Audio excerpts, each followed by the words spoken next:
I would not regard myself as a professional writer because writing is not something that can earn a living for me. But I describe myself as a full-time writer because I use most of my time on writing.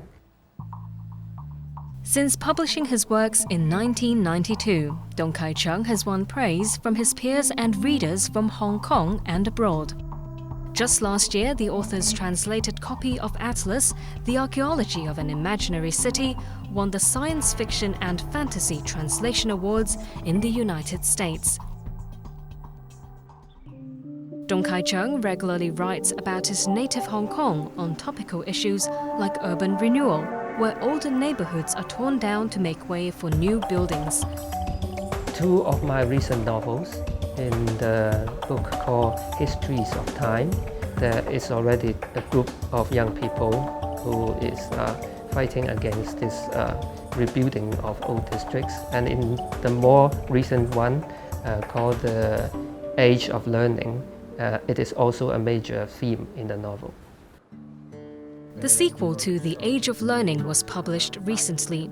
Virtù may be a short novel, but it contains over 100 characters, so illustrations were commissioned to help readers visualize them. The novel's setting reflects the importance the author places on community.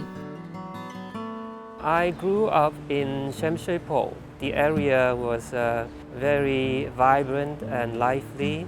I remember that some kids from next door, every day we play together. And if the mothers have something to do, they will leave their kids with their neighbors. That's the kind of atmosphere that I experienced when I was young.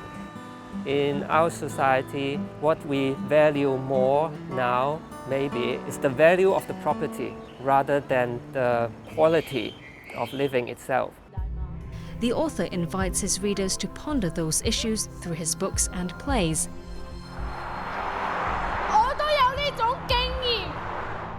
Some of which have been adopted by theatres.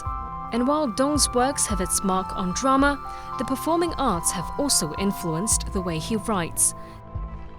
There is a saying from a famous Cantonese opera.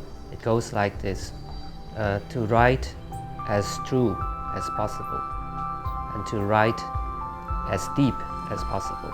The word true in Chinese also means real or authentic or truth.